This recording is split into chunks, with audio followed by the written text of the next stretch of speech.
Midsummer here isn't just heat and brightness, it's change. Growth you can't stop, lessons you didn't know you needed, and the kind of beauty that sneaks up on you between tasks. With bold baby chicks, towering sunflowers, garden experiments, garlic harvests, a surprise rainbow, and a hare as big as a dog, we're building, saving seeds, making mistakes, and learning through it all. And yes, there's painting, pruning, fire smoke, and a little honey-dipped rosemary too.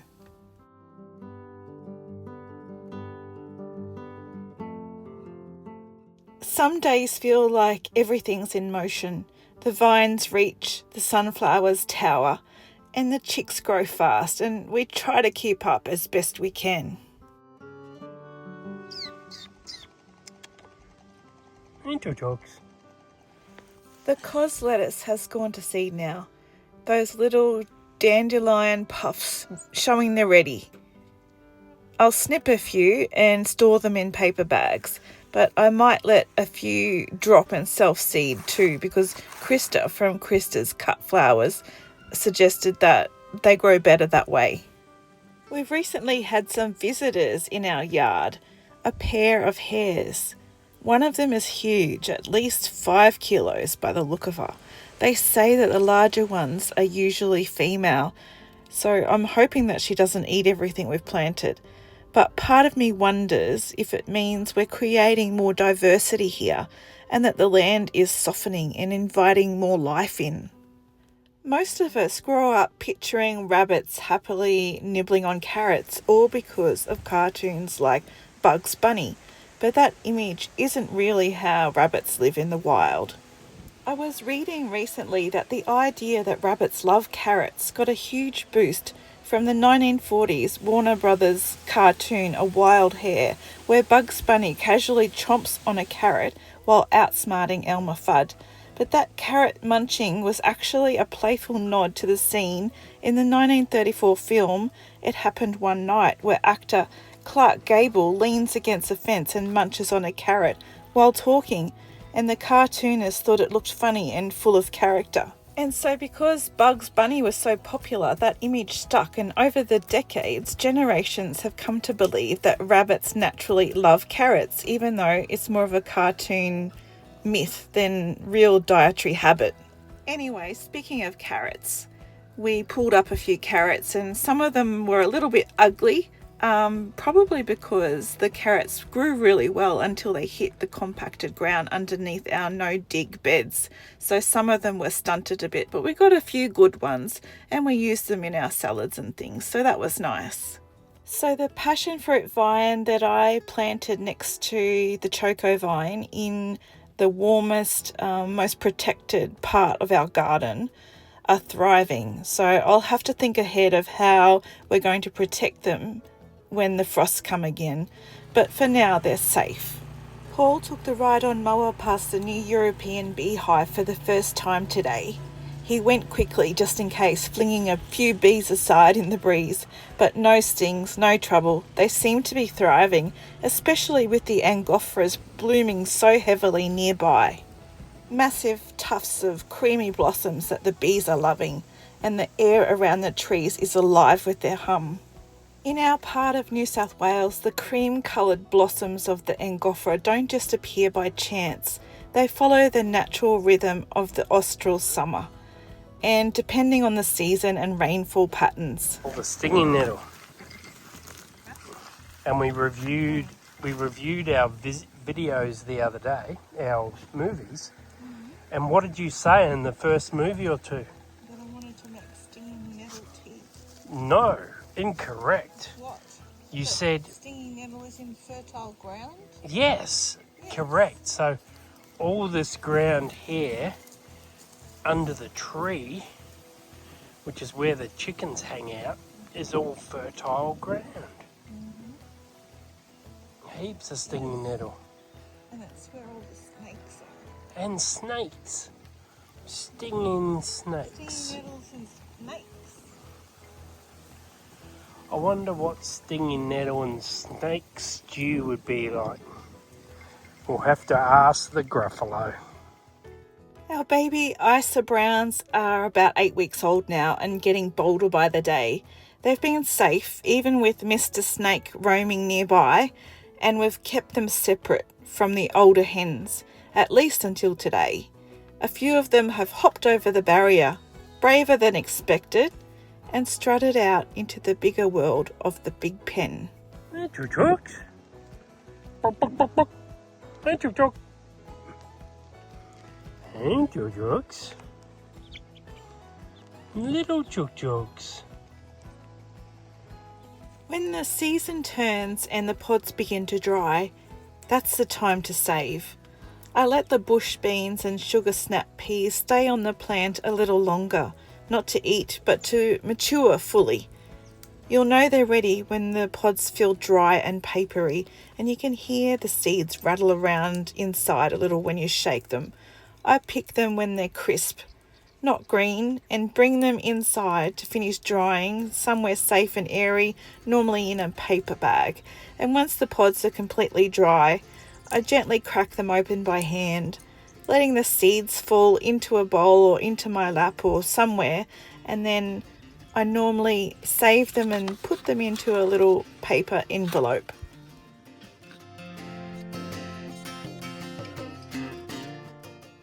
And in the hottest part of the day, when the sun feels like it's leaning its full weight on the land, I take refuge in the shade or under the veranda. And the garden can wait a little while. I've started painting the door of our new battery house, the one we're setting up for our upgraded solar system. I'll tell you more about that setup in another video once it's finished. But for now, I'm just laying down the background. We used a roller to paint the background green, and the end product is going to be a bit of a surprise, what I'm painting. I haven't told Paul what it's going to be yet, and I've asked him to guess, but he hasn't figured it out yet. Maybe you've got an idea. I'll show you more as it comes together.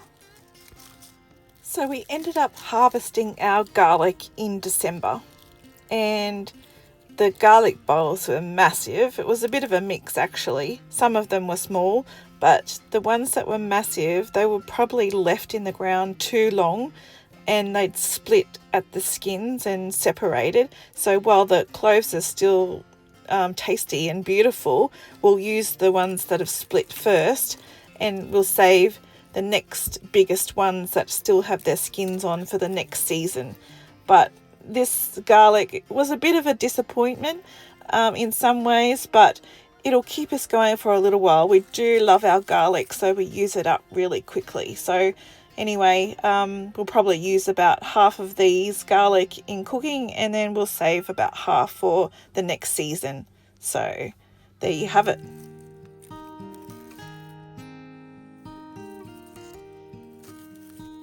So the other thing I've been meaning to do for a really long time is to prune our zucchini and stake them up properly with twine.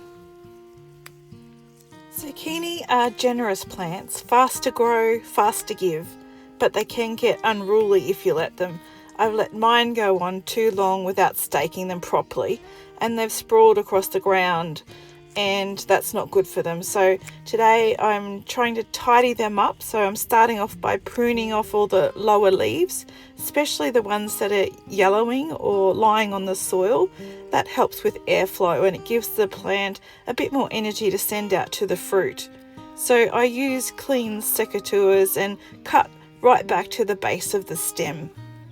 So basically they say that you can take off any leaves that are lower than any of the new zucchini fruit that you can see that are starting to form. So zucchini plants should be treated basically the same as tomato plants, and they can even be like have the soil mounded up around their stem, which I haven't done here, but I'll put some mulch on top instead. I also need to weed the bed normally or generally as well, because I've got some strange sort of viney weed crawling all through there as well.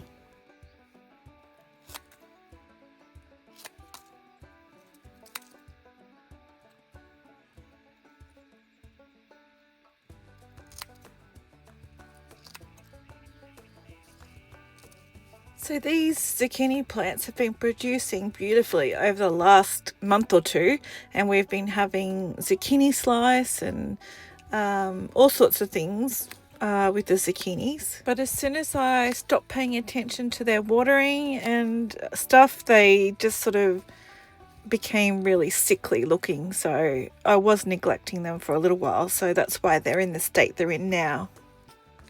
So I'm excited to let you know that I've just got a scholarship for doing the Diploma of Sustainable Living, and it's a course that's for people who are passionate about creating a more sustainable future, and it provides a comprehensive and practical education on sustainable practices. So I'll be sure to share with you all the knowledge and skills that I learn. Basically, the course is meant to help you design practical pathways for sustainable living and explore how your day-to-day activities and decisions contribute to the global agenda of the UN Sustainable Development Goals, and also to help you grow bigger, healthier and more productive gardens and things, that help you understand the science of gardening, and also to help you increase your backyard biodiversity. So I'm really looking forward to starting my hands-on education, and hopefully I'll have an unforgettable adventure with learning all things sustainable. The course doesn't start for another 4 weeks, but once I get started, I can't wait to share with you everything I've learnt.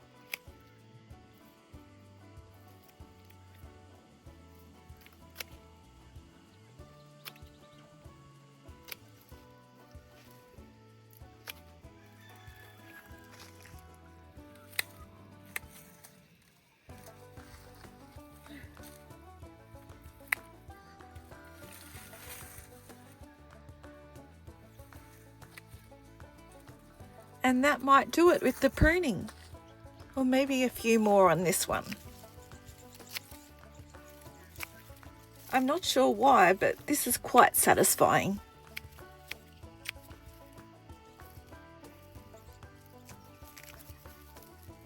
So now that I've pruned all the zucchini leaves and I've weeded the bed, I'm going to tie the main stalks up to the wooden stakes using some soft jute twine, and it's just a gentle loop, enough to support, not to strangle.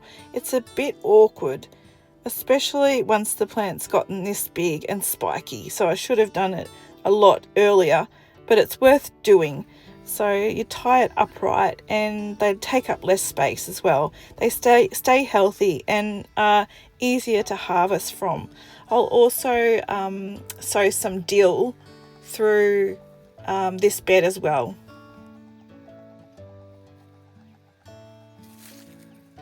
And I recommend that you use long sleeve shirts and gloves when you're doing this task, because otherwise you'll end up with scratches and marks all over your skin like I did. So I've also mulched the garden bed to keep in the moisture, because we've had really hot days, and it's also been windy, which is not great for the plants, and it also keeps the weeds out. And I've also pulled off any of the zucchini that haven't been pollinated properly or have blossom end rot, so that the plant can focus on creating some new healthy zucchini. Our spaghetti squash is also getting really big and probably almost ready to harvest in the next 3 or 4 weeks maybe. The vine's beginning to die back, but I don't know if that's because I haven't been watering properly and we've had really hot days, or whether it's starting to die. So I'm just going to give it a good water over the next week or two and see how it comes back, and see if we can get those other spaghetti squash a little bit bigger. And we're able to pick a little handful of ripe tomatoes, cherry tomatoes, every day now for our salads or our omelettes in the morning, which has been really nice. And sometimes we just pick them for snacking because they're really sweet like candy. I've been pulling off the bottom leaves of the tomato plants, especially any that are yellowing or sitting close to the soil, the same as the zucchini. It helps with airflow and keeps disease at bay and lets the plant put more energy into fruiting. So I've taken some rosemary cuttings and I've probably cut into semi hardwood, I guess, and I've also pulled off all the bottom part of the leaves. And actually this reminds me that some people use rosemary for skewers for barbecuing, which I thought was a fantastic idea, which I haven't done yet, but the rosemary flavour goes all the way through the meat or the veggies or whatever that you're barbecuing if you do it that way. So I thought that was a brilliant idea. Anyway, so I've dipped the rosemary into the raw honey and I'll put those in pots soon. But let's go and see what Paul's up to. While I've been doing the rosemary cuttings, Paul has been digging a hole. The sun is really hot and it's hard work. He sifts out the rocks, loading it into buckets and then tips it into the trailer. It'll become the floor in the new shed that he's been building. It's just sweat and repetition.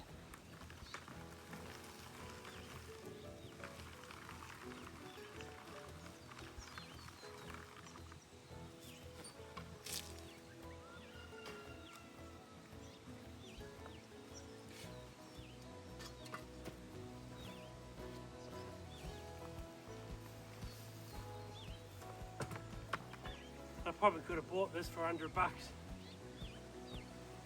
Yep. But it's a good workout.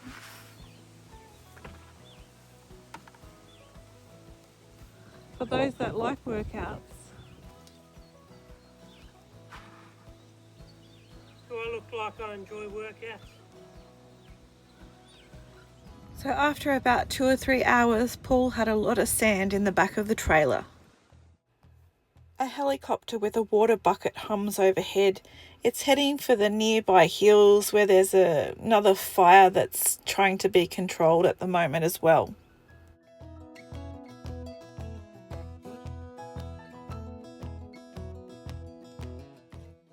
The smoke from the fires in the hills drifts towards us with the glow of the orange sunset in the background. The next day I go about making some cuttings of the native mint as well. So I'm just going through the exact same process that I did with the rosemary the day before. Raw honey is often used for plant cuttings because it has a natural antifungal and antibacterial properties which help prevent infections while the cutting is trying to root. It also contains trace amounts of enzymes and nutrients that can support root development. The hot lips salvia is just looking amazing right now. We've got the little purple one flowering again. And pretty much all the sunflowers are now in full bloom. They're so beautiful. So the dill has gone to seed now and I'm just waiting for the final drying of the seeds before I start collecting them. Australia, or many parts of Australia, have been in a heat wave over the last few days, so I'm really looking forward to a cool change. Let's head over to Paul's new shed and see what he's up to in there.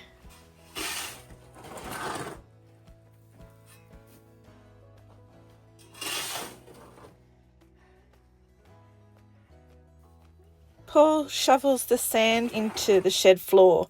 It's tough work, but Truffles approves. She stretches out on the new sand floor, enjoying the cool beneath her. Later, Paul starts laying bricks across the top of the sand that he's laid down. A new foundation, one slow brick at a time. Oh, puppy. How do you like my shed? Is it a good shed, Bubby? Doghouse. Good shed, like the bricks. How the bricks? Sit. In the afternoon, the air changes. The storm clouds roll in and a rainbow follows, and we take a break and let the day cool. Out here, things keep moving.